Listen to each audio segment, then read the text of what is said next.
We're joined now by our next guest, a very special guest with us, the senator from Michigan's 15th District. It is Jim Runestad with us again on the Oakland County Megacast. Senator Runestad, thank you for being with us. Good morning. Thank you for having me. Good to have you with us. How have you been? How's your staff and colleagues? How are they holding up? The staff are, I'll frankly indicate, are under a lot of duress, and the reason for that is that we've taken over 1,000 calls on the unemployment insurance program, and I was just talking to them yesterday, and it's very hard to be on the phone with somebody who says they haven't received a check since March and have no money and can't pay their bills and literally can't even get food. So we're referring them to food banks or the Oakland Livingston Human Resource Center to be able to try to even get food. When you deal with people who are in absolute despair and turmoil, call after call, they are really doing a phenomenal job of doing everything they can do to get these applications processed, but they feel impotent in many regards because we're at the mercy of the system, and it's just been a mess. It has been a mess, and we have a personal touch to this story as well. Lauren Keniston, who's the significant other of our producer Jeff on this show, she has been unemployed. She applied for unemployment in March. She has not received a single check, and she is one of those, and she's currently now also tackling the issue of the fraud cases, the 340,000 reported cases of fraudulent entries of people's information into the unemployment insurance agency's systems. And we spoke earlier on in the week with an expert from the University of Michigan who had spoke about mounting technological issues even before this with their Midas system over there. Earlier on in the week, we read an article from Bridge, Michigan about this issue when it was first reported this week, and they reported only 600 staffers are working on the fraud issue right now, specifically from the unemployment agency. Is that enough people for these 340,000 cases, and what maybe is the state doing to help put more people on this major issue that's affecting hundreds of thousands of people in our state? Well, I can tell you what my office has been doing, what I've been doing, and what the legislature has been doing is from the beginning is advocating if you're furloughing state employees, number one, the state employees should not go to the front of the line, which is what happened. They didn't have to go through this process. They were able to leapfrog everybody else. That shouldn't happen. Also, during the early stages of the shutdown, there was a lot of employees that were working from home, and frankly, there wasn't a lot of work to do. They all should have been assigned to the unemployment system, getting trained, taking phone calls like our offices have been doing. That all should have been done from the get-go. So that's some areas of frustration. If there's any employees still today that are not putting in a full day's work, which every one of them should be, but if there's not, they need to be assigned to the unemployment system to be able to facilitate getting everything moving at a faster pace. Do you believe at the state level that this is being taken as seriously as it should be from your colleagues, from the governor level, from the state agencies? Is this a top priority right now, and is it being treated as such? Well, it should be, and I hope that it is. I noticed in one of the recent articles that Dan Gilbert and some other IT organizations had offered their assistance, and that was turned down, and I'm not sure why. If it were my job to make sure that people are getting the checks they need to survive, that would be the top priority. I would say, come on in and let's work together. What can we do to get this system more effective, moving faster? I'd assigned every employee that I possibly could who was not fully engaged elsewhere to be working on this, because this isn't an insignificant, inconsequential thing. If you haven't received a check for months, um, and the food banks are overburdened as it is, so I've asked my staff for every person that we have referred to an agency like a food bank, do a follow-up call and see are they getting what they need to get over this hump, and if they are not, let's get on to something else and start raising hell, because we cannot have people who cannot have food. I mean, you get into depression, suicide. So we are going to do whatever we have to do from an advocacy standpoint, from our office and myself personally, to do what we can do to make sure these people are getting their bare minimum they've got to have right now. That's good to hear. We heard this similar sentiments earlier on in the week from Representative Cheryl Kennedy from the 48th District. She's a Democrat. You're a Republican. This is an issue that it shouldn't be political. People need to get their checks one way or another. And limiting that over a course of 3 months or not getting them checks at all, it's completely unacceptable in our state. So either in your caucus, or if you've heard from your colleagues on the other side of the aisle, or if there's something bipartisan in the works, is there some sort of legislation or some sort of action that's being taken at the legislative level to address this issue right now? I know there's an oversight committee that I'm not sure if I'm not on that committee, so I don't have their agenda in front of me, but whether they've already had that or they're going to have that very soon, we're going to be bringing in the department. We're going to bring in all the stakeholders and figure out what went wrong and what can we be doing right now. So that is something that the legislature is working on in a fast track. It's good to hear, and that needs to be done as soon as possible. We got 340 people whose accounts have been frozen due to fraud. And in an article early on this week, Jeff Donofrio, the director of the Department of Labor and Economic Opportunity, said there was, quote, a significant amount of fraud in new applications. He also said, quote, unfortunately, because of this criminal activity, some of these folks are experiencing additional delays, and acknowledged the unemployment fraud is an emerging national issue. But these are 340,000 people, and there's 2 million plus people that are on unemployment. So from your office, you talk about raising hell or bringing it to the next level and escalating this issue as your constituents call in and call in and call in. These are thousands of people.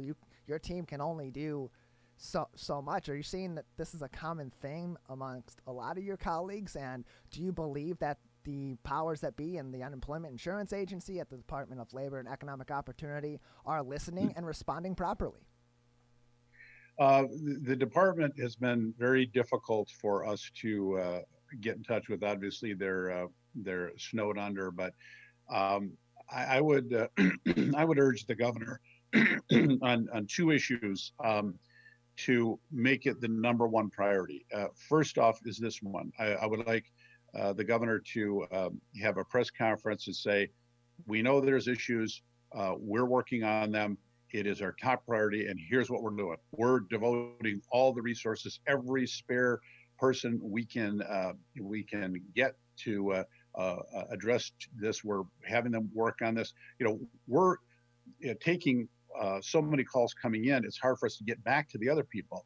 I would like any employee at the state who isn't fully engaged to be making these phone calls as well, so that people aren't just saying, okay, we put your application in and leave it at that, and then the person is in absolute despair. They need follow-up phone calls. Here's where things are at. So all the resources of the state need to be devoted to that. The other issue that I think absolutely has to be dealt with is the nursing home issue. Those are the 2 issues that create more despair right now than any others. These are the 2 issues that could lead to suicides, family breakups. It could be foreclosures in the case of not receiving money, or repossessing your car. Now you are really in behind the 8 ball. So those 2 issues, I would love for the governor to say publicly, this is our top priority and this is what we're doing. Okay. So I know you said that a lot of your staff have been getting these phone calls from people in complete despair who you have to refer to food banks and stuff can't even afford to feed their families. Has this had a large, emotional burden on your staff or you personally in your everyday life? Because, it's obviously a terrible, hard situation, but how has that made you guys feel? Uh, when this first broke for about maybe 3 weeks, no, about 2 weeks, um, it didn't seem like the concern was that bad. About the third to fourth week, seemed like everyone had my cell phone. I don't know how they had it, but everyone had my cell phone, and it was ringing. I was taking calls, texts, and emails personally because they were coming into my all my personal contact. Um, People that felt that an employer was having their loved one go in when they didn't feel safe, or a business owner that said if this continues, they literally don't think that they can make it just because of the amount of money they're paying on, say, a lease payment or fixed costs, and they don't have cash flow coming through. And I remember putting on Facebook on Saturday that it was my most difficult day in office in 5 years, five and a half years, listening to these people, because you start internalizing their situation. You start getting emotionally, uh, feeling exactly what they're feeling, and then you get off the phone, and it's another one, and it's another one, and it starts draining you, and you feel like, how can I help these people? What can I do? And there's another call and another call.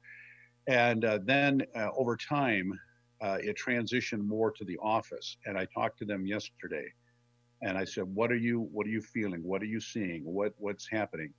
And every one of my staff is working primarily on the unemployment insurance calls.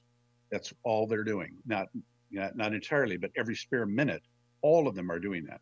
And all of them conveyed the same thing that I felt that Saturday. They said it is so emotionally difficult because they're working, they have a paycheck, my staff, but they're talking to people who haven't had a check in months and months, and they are saying we need food.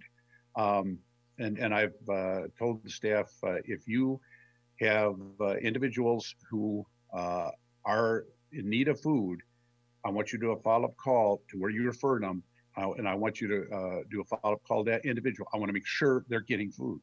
If they're not getting food, you let me know, because we're going to make sure that they do. We're speaking with Senator Jim Runestad from Michigan's 15th District on the Oakland County Megacast on our family of stations throughout the Oakland County area, as well as online on Facebook Live via the West Bloomfield Fire Department's Facebook page. Senator Runestad, before this pandemic, we've known you for a while. We've talked to you a lot on our station and our many shows here, and a group of our population that you've always put a lot of effort into protecting has been our senior population. You've passed legislation in the past, or been on the forefront of legislation in the past to protect our senior population. During this COVID-19 pandemic, a lot of nursing homes began to take on COVID-19 patients, and these nursing home patients that are there, they're often having amounting other medical issues that could make COVID-19 being in the same facility that much more dangerous, with a lot of those patients being in a vulnerable population of 70 years of age or older, as we read earlier on in our headlines. Your thoughts on the decision at the state level to have COVID-19 patients put into nursing homes with other patients as well? I would say that from what I understand, there was 4 states that permitted. I hear different stories. Some say that was the call that they were supposed to take, required to take the COVID patients in with non-COVID patients in a nursing home. From one of the things I'd heard and one of the stories in Michigan is the governor's office said no, that they were permitted to. But it doesn't really make a difference to me whether they were permitted to or they were required to, because the nursing homes are not capable of handling that kind of a situation. You need to have a separate ventilation system. This is the kind of thing that we should have been dealing with by when we set up, like Suburban Showcase had, I believe it was 500,000 that they were prepared to take. If we even set up, say, 1,000 or 500 or 200 beds for nursing home patients that were COVID infected, that we could have got there. So they're not in with the healthier population. This has caused an explosion in the states that put these infected patients in with the healthy patients, and it spreads the disease. It's just how it works. And it's devastating to think that your spouse had a stroke, they went to a nursing home completely healthy. They put a infected COVID infected patient in with your spouse, and now they're infected and they die. And this is the kind of thing that was happening. So that absolutely should be prohibited. We should do everything that we can do to look out for these vulnerable people, to have the terror that if you're going into a nursing home, could you be put in with a patient who has the coronavirus?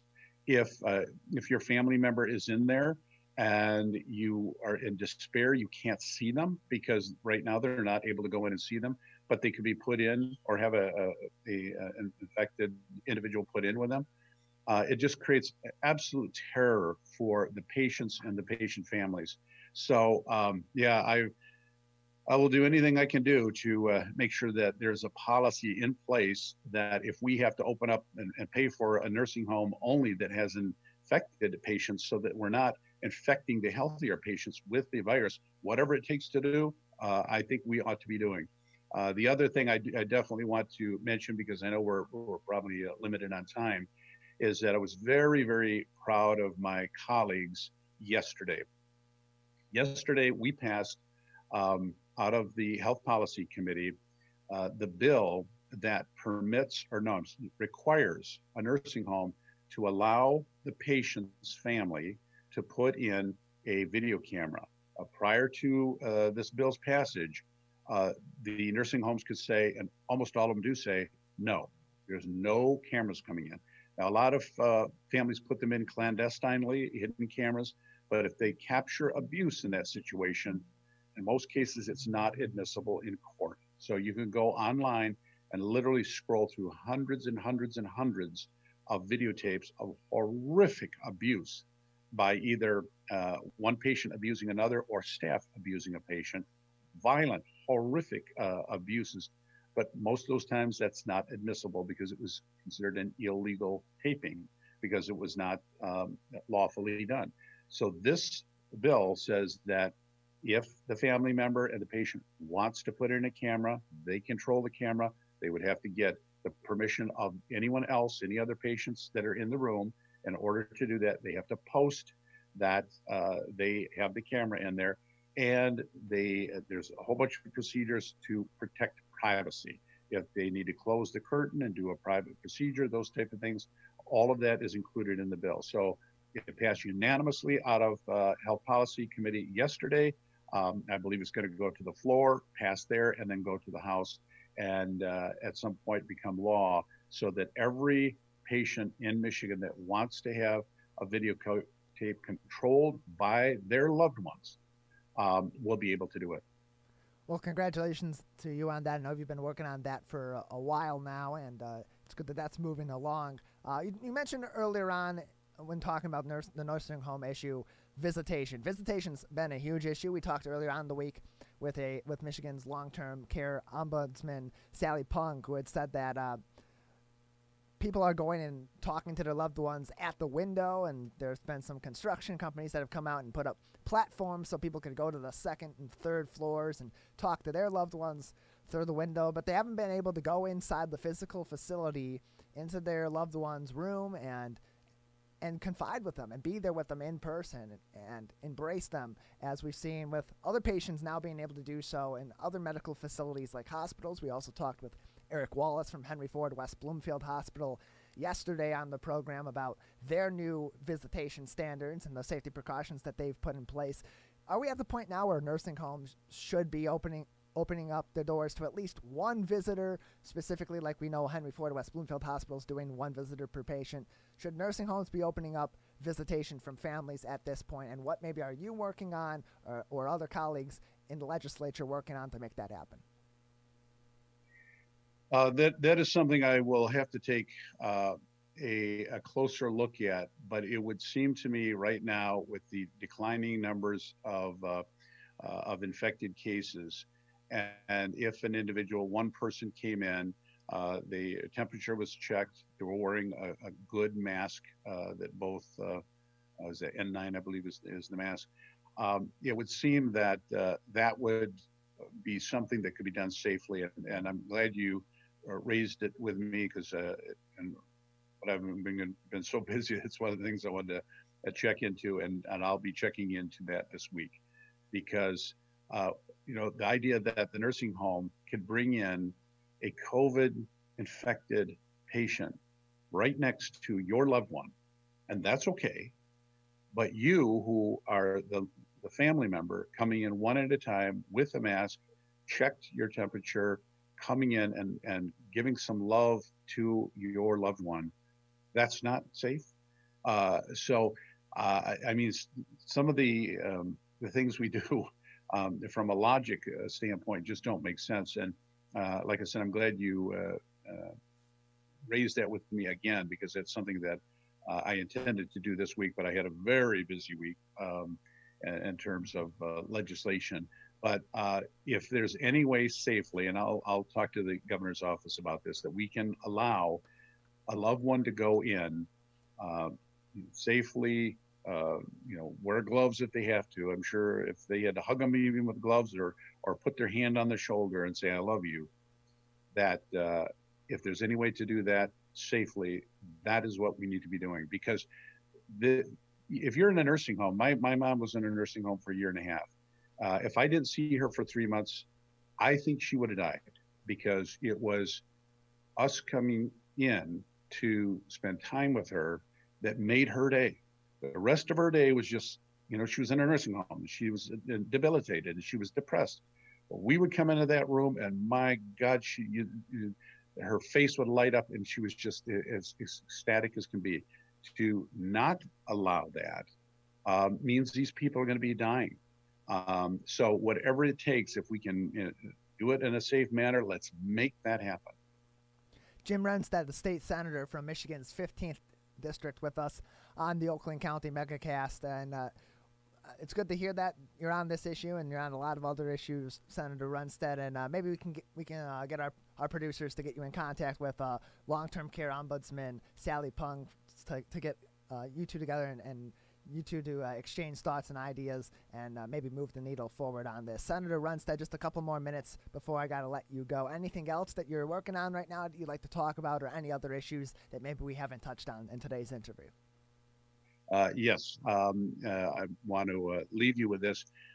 Yesterday was one of my most exciting days in office in 5.5 years, because the nursing home video camera bill came out unanimously out of the health policy, but something I've been working on since I got elected, and that is there's a lot of law enforcement prosecutors that believe your electronic data and communications is not private, that they ought to be able to come into your phone, your computer, research anything, look, read anything they want, use what are called cell phone simulators to listen in on your conversations. Literally, departments across the country have been doing this. So my resolution passed unanimously yesterday that said it's going to go in the Michigan Constitution, that it requires a warrant to access a person's electronic data and communications. So from now on, none of that is going to be happening, because it passed unanimously yesterday off the floor of the Senate. It's going to go to the House. The last 2 cycles, I got it passed unanimously, except for one vote, twice in the House. So it should pass unanimously there, go to the vote of the people. I believe it'll pass over 80%. From that point on, everyone is going to be assured that there will not be this kind of surveillance from the feds, because the feds are going to have to come to the state to do this kind of stuff, or from any state authorities to be able to access your information because it's going to be illegal. Senator Jim Runestad from Michigan's 15th District with us on the Oakland County MegaCast. Thank you very much for joining us today, Senator. Thank you for having me.